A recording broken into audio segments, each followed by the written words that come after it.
Ayo, what's up? Welcome back dito sa ating channel dito sa Mox TV. Alright, so tayo nagbabalik-balik mga babayan. At ngayon pag-usapan po natin, no? Etong si General Torre, mga babayan, di umano, no, ay itinatago daw si Orly Gutesa. Ako, yan ang ating alamin ngayon at pag-uusapan. Pero syempre, bago ang lahat, please don't forget to subscribe, like, share, at comment dyan sa comment section. At syempre, shoutouts tayo sa mga followers natin. Maraming salamat sa inyong suporta. Okay, so etong mga babayan, no, nako, pati itong si General Torre, dinadawit na rin po dito kay Orly Gutesa, mga babayan. Dahil, no, may kumakalat po, no, na kwento-kwento o mga chismis na kung saan ay etong si General Torre daw, mga babayan, ay itinatago daw etong si Orly Gutesa. Alam niyo ang problema kasi dito sa mga DDS na to, mga babayan, mahilig silang gumawa ng kwento. No, pagka nakakita sila ng isang bagay, kunyari, gaya niya na sabi nga ni General Torre, no, ayaw niya sa korupsyon. No, ikinokonekta nila kagad na anti-administrasyon etong si General Torre. So, lahat ng anti-corruption, anti-government na rin ba? Tandaan natin mga babae, lahat tayo anti-corruption. Ayaw natin ang korupsyon. Pero hindi ibig sabihin na tayo ay mga DDS. Diba? Imagine ninyo yung ganun klase sila mag-isip mga babae. At ito nga, no, ay ginagawa nila ng kwento na di umano, hindi nga makita etong si Orly Gutesa, kinokonekta nila. No, pilit nilang kinokonekta at dinidikit dito kay General Torre dahil sinasabi nga na itinatago daw ni General Torre, no? Eto nga si Orly Gutesa. Tinatago nga kaya niya, mga babae? O, ito po yung balita na yan, no? Pag-usapan po natin yan, di ba? Ano sa palagay ninyo, no? Gagawin kaya yan ni General Torre? Well, ako, para sa akin, hindi niya siguro gagawin yan, mga babayan. Dahil etong si General Torre, nakikita ko rito, no? Kahit na wala na siya bilang Chief PNP, nasa tamang naman siya, pag-iisip, no? Hindi siya para lumaban sa administrasyon. Hindi niya para labanan ang Pangulong Bongbong Marcos, mga babayan. No? Hindi siya ganong klaseng tao eh. Di ba? Yun yung nakikita ko dito o General Torre. Kaya para sabihin, no, para itago niya etong si Orly Gutesa, hindi ako naniniwala dyan. No, gawa-gawang kwento lang yan. Okay? So tara, ito, panoorin natin ang balita. May usap-usapan, and I would like to ask you point blank, General, na Okay, so usap-usapan lang yan, mga babayan. Ibig sabihin, chismis lang. No? Chismis lang.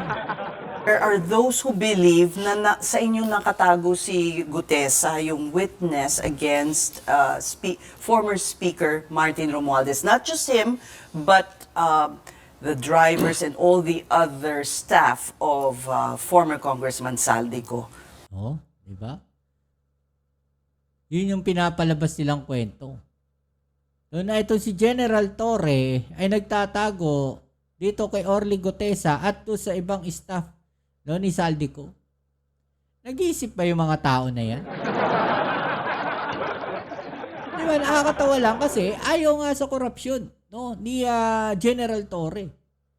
So, bakit niya itatago itong si Orly Gutesa at itong mga driver na to, mga babayan, ni Saldico?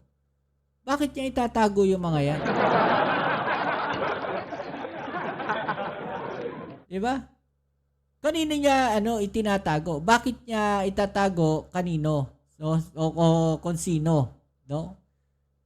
Nakakatawa lang yung mga narrative nila. Di ba? Pilit nilang idinadawit, sinasabit, yung pangalan ni General Torre doon sa mga ganong klaseng usapin. May katotohanan ba yung ganong usapan? Did they approach you at all? Saan naman galing yan at you're giving me too much credit. Saan naman daw galing yun? Di ba? Ultimo siya, hindi siya makapaniwala eh. I may help pag hiningian ako ng tulong. Pero sa ngayon, I just don't see myself in there. So, you were never approached? I don't think that I have any business in that. Di ba? I don't think I have any business with that. Di ba? So parang parang wala akong pakialam dyan. It's none of my business, no? Di ba? Parang wala akong dyan. Labas ako dyan. Basta ako anti-corruption ako. Ba't idadawit nyo ako dyan? Di pati, alam nyo ganito lang yan eh. Kung sabi natin totoo, let's say totoo, na itinatago niya, no, itong si Gutesa at yung ibang mga driver. Hindi kaya maraming magagalit din kay General Torre dahil naniniwala sa kanya na siya ay malinis at diretsong chief PNP. 'Di ba? Hindi kaya mas maraming magalit sa kanya dahil hinahanap nga no itong si Orly Gutesa para mag-testify no sa DOJ, 'di ba? Hinahanap siya para linawin lahat yung kanyang mga akusasyon. No, tapos malalaman na itinago ni General Torre. Wow!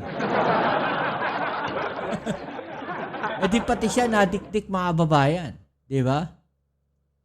But you did, before the September 21 march, you did film a video and posted on social media that you were against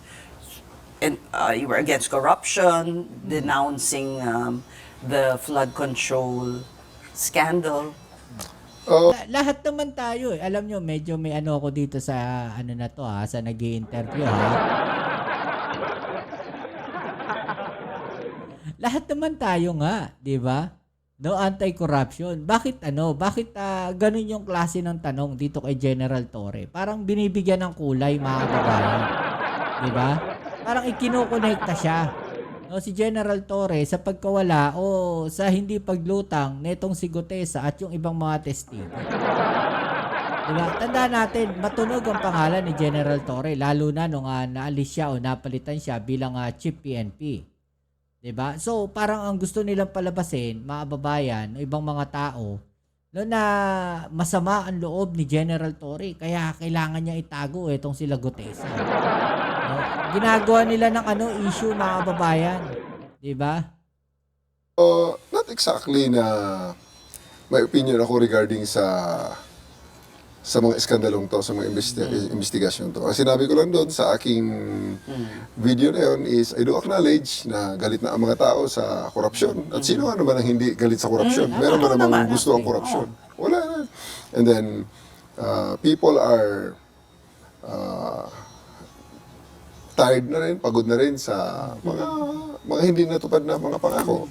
So, ang sa akin lang, dahil yun ay the next day ay yung September 21 na, I just reminded people that it is okay to express their displeasure. It is okay to just go out there and express their opinions.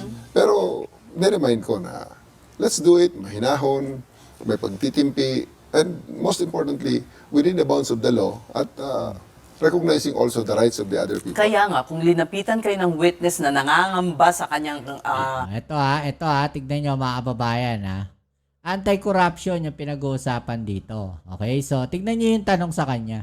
Also the rights of the other people. Kaya nga, kung linapitan kayo ng witness na nangangamba sa kanyang safety, tutulong ba kayo? Ay, pag may magawa ako, bakit hindi?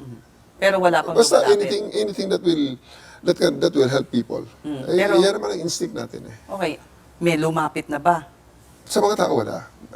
It's none of my business, you know. But what Diba? Parang pilit siyang ikinokonekta mga kababayan. No, parang binibigyan ng idea.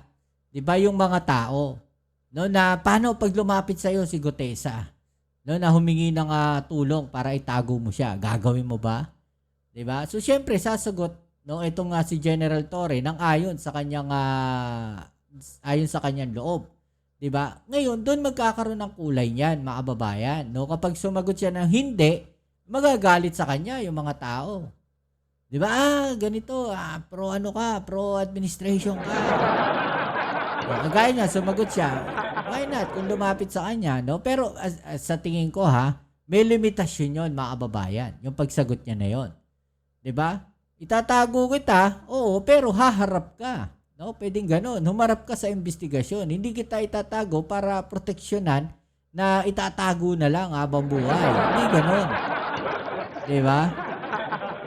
Would it be, sorry for asking, General, would it be in your personal capacity or would it be in your official capacity since technically you're still part of the police force? Yeah. Yes. Technically, I'm part of the police force. Ano naman ang power ko as of the moment? Pihaw nga ako eh. 4-star general, sir. I can't give an order. Okay? My order has no power. So if let's just pretend or speculate. 'Di ba? Kita niyo yung tanong. Talagang gusto nilang bigyan ng idea itong si General Torre at ang taong bayan no na nag-aabang sa bawat kilos ni General Torre. 'Di ba, mga kababayan? If that were, what would you do if you were confronted with that kind of situation? You would surrender the person to the proper authorities. Parang ganon. Ganon ang magagawin nyo.